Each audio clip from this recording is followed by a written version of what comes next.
کیا واقعی مچھلی کھا کر دودھ پینے سے برس ہو سکتا ہے؟ اکثر اوقات کھانے کے دسترخوان پر کھانے کے ذائقوں سے متعلق تو بات ہوتی ہے، لیکن ساتھ ہی کچھ ایسے مفروضوں پر بھی بات ہوتی ہے جنہیں حقیقت سمجھا جاتا ہے۔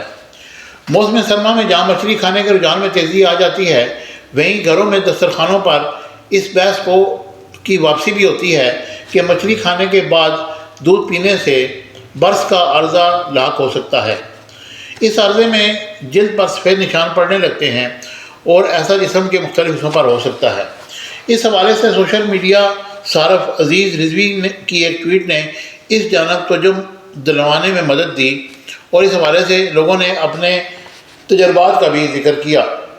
عزیز نے جب بتایا کہ ان کی والدہ اس وقت خاصی گھبرا گئیں جب انہوں نے مچھلی کھانے کے بعد دودھ پی لیا۔ انہوں نے پوچھا کہ کیا ایسا صرف پاکستان اور انڈین ماں ہی کے ساتھ ہوتا ہے؟ اس مفروضے کے بارے میں کچھ افراد نے یہ بھی کہا کہ مچھلی کے اوپر سے دودھ نہ پینے کے بارے میں یہودیوں کا ایک فرقہ بھی خاصی احتیاط برتتا ہے۔ اسی طرح ایک صارف نے لکھا کہ یہ دراصل یونانی طب کا فلسفہ تھا اور کچھ نے ان دونوں اشیاء کی تاثیر کے بارے میں بات کی اور کہا کہ شاید ان دونوں کو ساتھ کھانے سے اگر برس نہ بھی ہو تو معدے کے مسائل پیدا ہو سکتے ہیں۔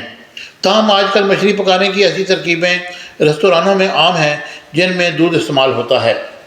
برس کا دودھ یا مچھلی ایک ساتھ کھانے سے کوئی تعلق نہیں۔ اس حوالے سے ہم نے ماہرین سے بات کر کے یہ جاننے کی کوشش کی کہ اس عارضے کا مچھلی کھانے کے بعد دودھ پینے سے کیا تعلق ہے۔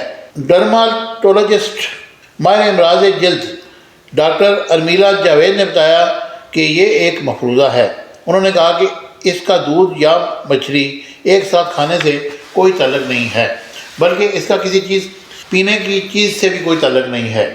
ڈاکٹر ارمیلا کا کہنا تھا کہ یہ ایک آٹو امیون بیماری ہے، یعنی آپ کا مدافعتی نظام خود سے ہی میلانل جلد کو دینے والے خلیے کے خلاف اینٹی باڈیز بنانے لگ جاتا ہے، جس کے بعد جس جگہ وہ اینٹی باڈیز حملہ کرتی ہیں وہاں سے میلانن ختم ہو جاتا ہے اور وہ ہماری جلد پر واضح دکھائی دینے لگتا ہے۔ اس بارے میں بات کرتے ہوئے ماہر غذائیات ڈاکٹر زینب کا کہنا تھا کہ ہمارے ہاں یہ مفروضہ ضرور ہے لیکن اس کی سائنسی بنیاد نہیں ہے۔ ڈاکٹر زینب نے کہا کہ یہ نہیں ہوتا کہ دونوں چیزوں کے ملاپ سے کچھ ایسا بنتا ہے جس سے جلد پر برس ہو جاتا ہے۔ کھانوں کی تاثیر نہیں، مقدار اہم ہے۔ خیال رہے کہ یہ صرف مچھلی اور دودھ ہی نہیں بلکہ متعدد دوسرے کھانوں کے بارے میں بھی مشہور ہے کہ ان کی تاثیر ٹھنڈی یا گرم ہونے کے باعث ان کے مضر ہونے کی بات کی جاتی ہے۔ ڈاکٹر زینب کا کہنا تھا کہ ماہرین غذائیات کھانوں کی تاثیر سے زیادہ اس کی مقدار پر غور کرتے ہیں۔ انہوں نے کہا کہ اس بات سے بھی کوئی فرق نہیں پڑتا کہ کسی کھانے کی تاثیر گرم ہے یا ٹھنڈی، مسئلہ مقدار کا ہے، آپ کتنی مقدار میں یہ کھانے کھاتے ہیں۔ اگر آپ کوئی چیز ایک حد سے زیادہ کھاتے ہیں تو اس کا بوجھ ضرور ہے، آپ کے نظام پر پڑ سکتا ہے۔ تاہم یہ ضرور ہے کہ مختلف کھانوں کے باعث لوگوں کو جلد کی الرجیز ہو سکتی ہیں۔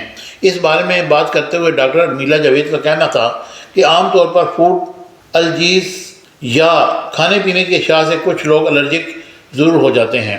کچھ لوگوں کی کھانے کے باعث پہلے سے موجود الرجی بڑھ جاتی ہے۔ ان کا مزید کہنا تھا کہ جیسے کچھ کیسز میں ڈبوں میں بند مسالوں میں موجود فوڈ کلر کے باعث الرجی بڑھ سکتی ہے۔ انہوں نے کہا کہ اس بات سے کوئی فرق نہیں پڑتا کہ کسی کھانے کی تاثیر گرم ہے یا ٹھنڈی ہے، اصل مسئلہ مقدار کا ہے، آپ کتنی مقدار میں یہ کھانے کھاتے ہیں۔ اگر آپ کوئی چیز ایک ہاتھ سے زیادہ کھاتے ہیں تو اس کا بوجھ ضرور ہے، آپ کے نظام پر پڑ سکتا ہے۔ اس کے علاوہ کچھ مرچیں بھی آپ کو الرجی دے سکتی ہیں۔ مجھے امید ہے کہ یہ انفارمیٹیو ویڈیو آپ کو پسند آئے گی۔ چینل کو لائک، شیئر اور سبسکرائب کیجیے گا۔